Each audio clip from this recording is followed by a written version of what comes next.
Welcome, everybody. It's time once again to grab your board and catch a wave as we ride the sales pipeline with the master of the sales pipeline universe, Matt Hines.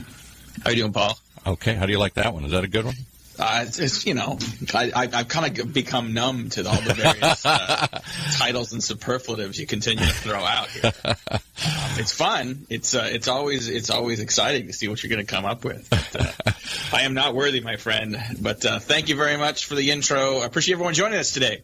Another episode of Sales Pipeline Radio. We are here every Thursday at 2:30 Eastern, 11:30 Pacific. If you're joining us live, I appreciate you joining us in the middle of your workday. If you're joining us through the podcast, thanks very much for subscribing. You can catch every episode of Sales Pipeline Radio at Google Play and the iTunes Store, and you can catch all past episodes as well at salespipelineradio.com. Every week we are featuring some of the best and brightest minds, interviews, discussions, updates, new data and trends in B2B sales and marketing. We cover the entire funnel, not just the top or the bottom, but everything that's working to help companies build sustainable, repeatable pipelines. Very excited today to have with us John Hall. He's the co-founder and CEO of Influence & Company, and his business really specializes in creating content to help fuel companies' content marketing efforts, helping their employees become influencers in the industry, a very hot topic in a lot of circles in B2B marketing. So excited to have John. Thanks very much for joining us. Thanks for having me. I appreciate you joining us, and I know that a lot of marketers and a lot of even salespeople are thinking about the idea of influence, what influence means. What is your definition of influence in a B2B context, in a sales pipeline context? What does it mean, and why is it important?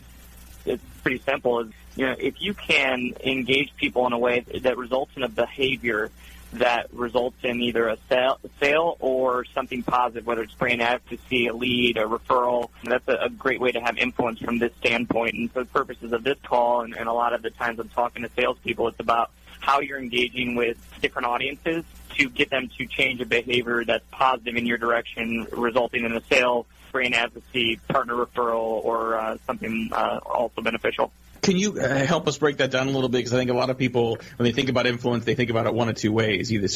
Sometimes I think about this in terms of outbound and inbound influence. In a lot of cases, you're trying to engage with people that already have influence to sort of share the message about your brand, your story. In other cases, you're trying to create influence. You're trying to become an influencer that can sort of join those ranks and gain sort of notoriety for your organization. How do you think about that? Is that an appropriate way to think about the differences, or is there a different way you guys think about that? From a sales standpoint, pretty simple is that if you can get someone to trust you, and if you can stay top of the mind so that when they're in a moment to purchase or to have one of those moments that I talked about being beneficial, then that is the purpose of building influence. And so there's a variety of ways to build trust. And I'm not saying you're the person they call when they're in jail, trust. I'm saying that there's different ways to have, I call them trust touch points of which you engage with them. For example, a lot of times in sales, it's helping them out in some way. If you got them an article that was valuable to them that addressed a pain point. So it could be coming from you, or it was something you curated. Ultimately, it was something valuable to them. Wow, that was nice, or that was really helpful towards me. And it has a small little touch point that create a moment of trust. Over time, the more you have those, the more that you gain attention. Diving in deep to all the things that are those trust touch points, making sure that you're doing them consistently as you can, and then most of the time those will result in some sort of a good benefit for you. Talking today to John Hall, who's the CEO and co-founder of Influence & Company. You can check them out, influenceandco.com. I think a lot of organizations, as they warm up to the idea of influencer marketing, they're thinking about that as sort of influencer marketing and content marketing together. They're also sort of in many cases curious, like, who owns this? Marketing should, in many cases, owns it. I don't see a lot of sales organizations owning it, but who in the organization should own it? It's getting assigned, in many cases, I see, to PR departments, have had media relations and analyst relations. Can you talk a little bit about how PR and influencer marketing work together? And I think especially in your context where you guys are doing a lot of guest contributed content, you yourselves are a contributor to Inc. magazine, a columnist at Forbes. I think the lines are blurring a little bit. How should people be thinking about that, and how do they operationalize that? They've kind of all merged together, to be honest. Before you had PR, marketing, recruiting, sales, all very separate. But what happened is that over the last 10, 15 years, sales has changed. Like, I grew up on door-to-door sales. Now it's changed to that what we're a lot of times offering is being focused on the audience or the consumer or the potential sale and how we can help them and get them good information, help them out in a certain way. And that's what changed this kind of trend of sales as standalone, because now marketing is creating content, PR is creating content that's valuable and can be used in other parts of the business. And that's why PR and marketing have merged for a lot of companies. The CMO oversees both.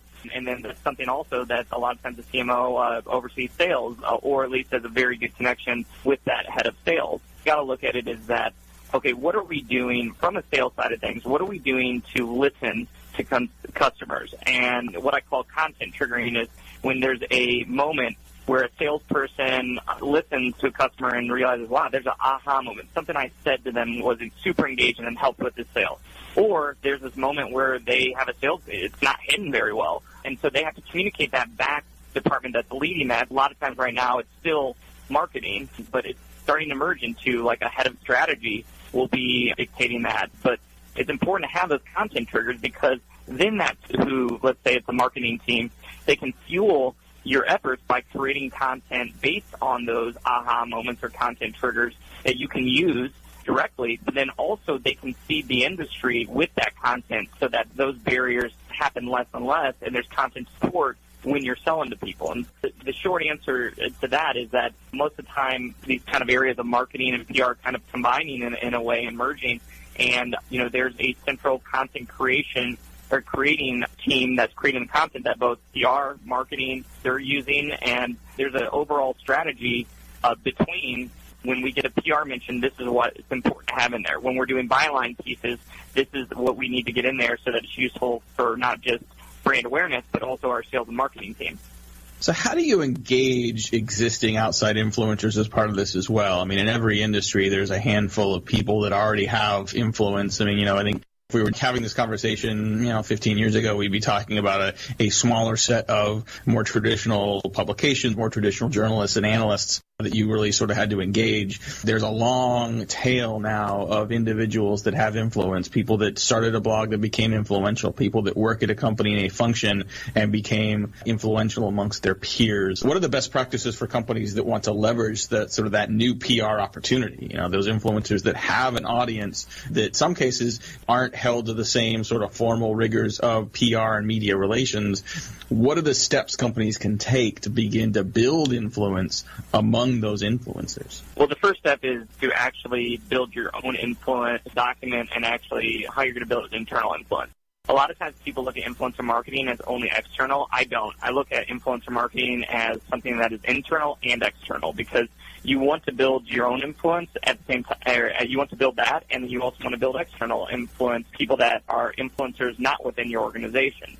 But it's important that you're looking initially out the gate is, how are we building up our key employees, our CEO, our VP of sales, our VP of tech as influencers? Because it will make your life so much easier to integrate or to work with other influencers in the industry, because you have something that they want. The one thing that influencers love more than money is more influence. So what I've realized with our company is that once we've actually built a following that people pay attention to us and we have a certain influence, there's a lot of people that have influence that want to do stuff with us. They want to do cross-marketing. They want to do webinars with us. They want to do things that put our kind of influence together so that we can feed off each other. So that's the first part, is that you've got to be very clear is that when we're doing an influencer marketing strategy, it's vital that you're building your own influence first. It makes your life a lot easier down the road. One of the examples that I give is that with speaking, there's a lot of companies that do sponsored speaking a lot, where we don't do any of it right now because a lot of times conferences are wanting us at their event. Now, that's because we've spent time building up keynotes throughout our company that we get asked to do that. But there's another company that I just talked to where they're paying for every time they're doing a keynote. And that's why it's so important to earn it first and to build it up from within. Now, to do that, it's making sure that you're committed to it. You're investing in employees, not just one, but actually several employees that you can have critical mass in case one leaves, but then also that speak to different audiences. It's a lot more powerful when you have 3 that have very specific audiences they're going after than one that has like a general audience. You have to look and say, who are we investing within this organization to have influence, And then how are we investing in them? Are we doing a byline campaign with PR mentions, getting them on lists? Are we investing in their social account? What are we doing to get them speaking gigs? There's all these things that happen. It could be we're investing in this person to have a book about this topic. But what ends up happening when you do that, there is this spread effect. Because once you do some of these things, those don't go away. A book doesn't go away. When you get PR mentions, you can leverage them in sales for a year or so afterwards, even longer sometimes. So it's important that you commit to that and then look at how you're leveraging that across the company, not just in their personal brand. Talking to John Hall today, the CEO and founder of Influencer Company. We're going to take a quick break, pay some bills. We'll be right back, talk a lot more about influencer. I like the idea we're thinking about the term inbound, outbound, internal, and external influence. Lots of opportunity for companies here. We're going to try to break it down a little further, help you understand the next steps to how to do this for your own organization. We'll be right back. Sales Pipeline Radio. In a world where the speed of innovation and change in B2B marketing has never been greater, the only thing bigger is the need for clarity, for a blueprint, for a guide to what's really working and how to apply it specifically to increase sales pipeline growth, velocity, and conversion. That's what you'll find in the Modern Marketer's Field Guide. Download it free at HeinzMarketing.com. All right, let's get started again with that influencer himself, Matt Heinz. Thanks very much, Paul. We are continuing to discuss influencer marketing with John Hall, who is the founder and president and CEO of Influence & Co. You can check them out at influenceandco.com. And we were talking before the break about helping your internal employees become influencers. And my follow-up question to you, John, is how do you decide who should be one of those influencers? I assume that there is some science in terms of selecting people that are going to be most likely a successful influencer. Is it based on personality? Is it based on insight? Like, what are some of the primary factors that make someone more likely to be successful as an influencer within your company and for your brand? Great question. And there's multiple things that we look at. We look at, one, what's going to benefit the company the most from the standpoint of external people and the stakeholders. Is it going to be valuable for the CEO position, because that's a lot of times they're looked at as the top leader of the company. A lot of times that is the person, and it's pretty obvious they are. However, the problem is there's other factors that prevent you from doing that, where I'll give you an example. There's a CEO of a multi-billion-dollar company that I know that would be terrible because it's impossible for him to get him to respond to anything. So you can't have an effective thought leadership influencer strategy from within when you have someone who's just not going to be effective to work with. And it also sets a terrible example for the other people that follow, because ultimately with most companies, you want to build off, as you grow that thought leadership across the company, you want to build off of it. And if you start with two people that aren't going to contribute and have the time to, be a part of that, then they're not going to be great for it. And then that's when you look at other options. First, obviously, the benefit to the company externally. Two, who's going to cooperate and actually be a good influencer and thought leader within the organization that will make some time and also is intelligent to differentiate the content as well. And then you look at what are important strategies for the company. For example, we worked with Dell for one campaign where we were focusing on their entrepreneur division because that's what Michael's strategic focus was.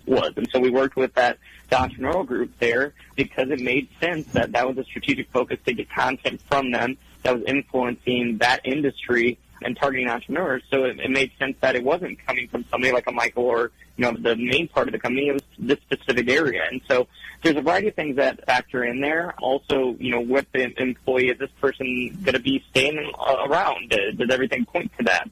Are we set up well where they will stick around and not leave after, a couple months?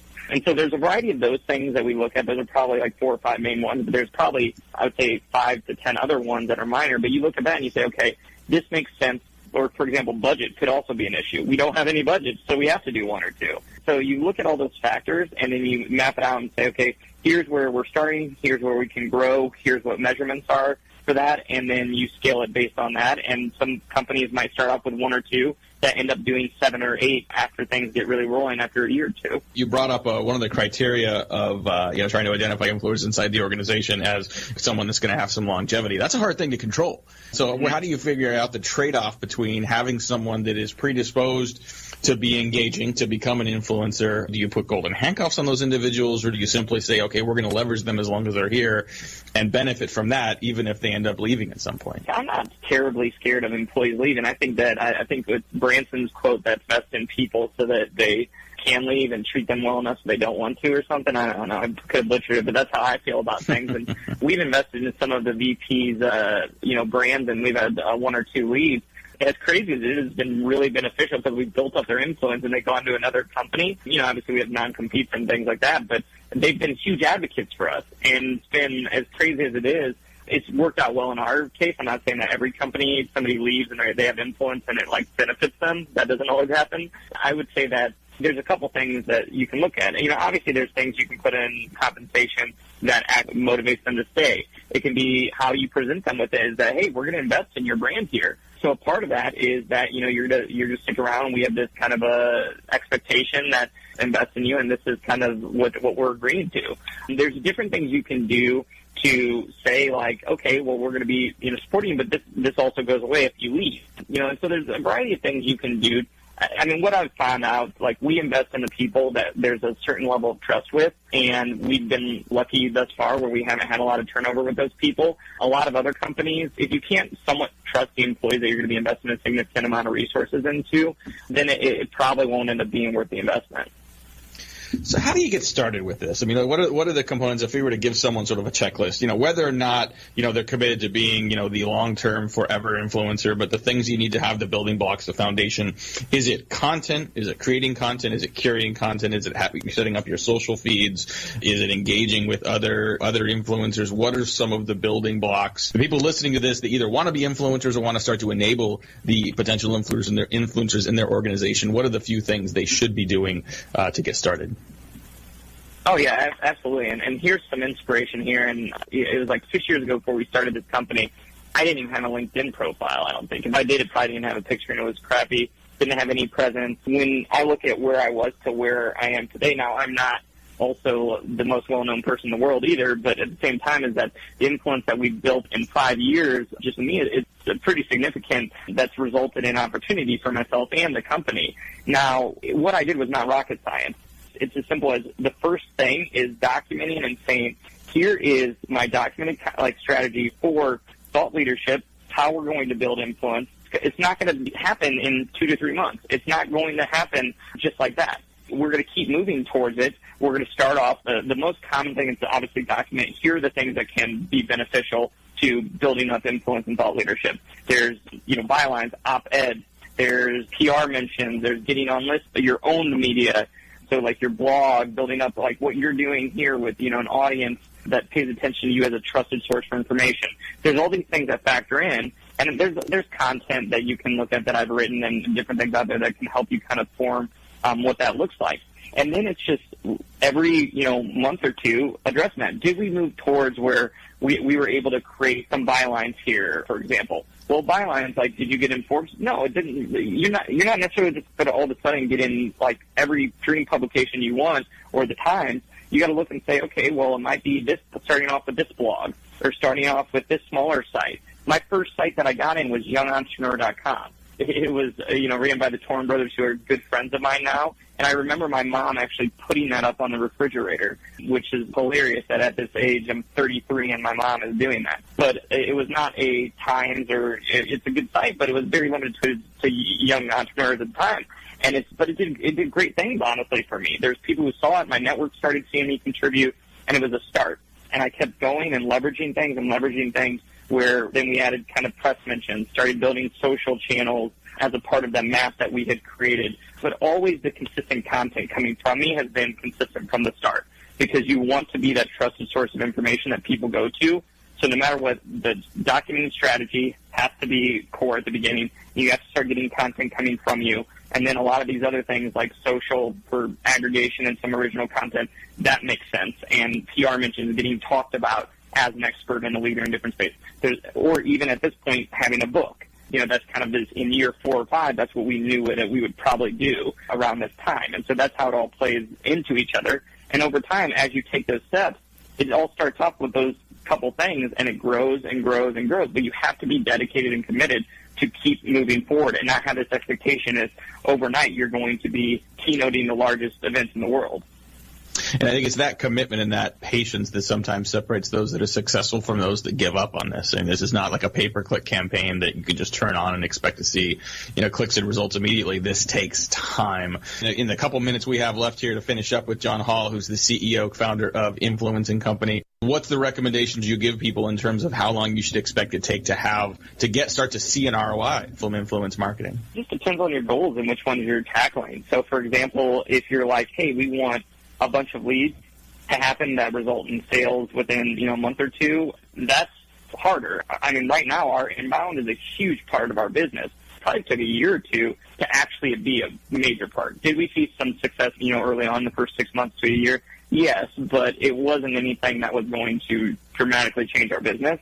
Now it does with the inbound leads that we get. So, like on sales inbound, you've got to be committed to it. Trust me, there's other ways of sales that you can do to get more sales in short term than what I'm talking about here. In the long term, it's by far one of the best and most scalable, so that's why it's important to do a commitment. In the first 6 months to a year, you're not going to see anything that's going to change your life, in my opinion.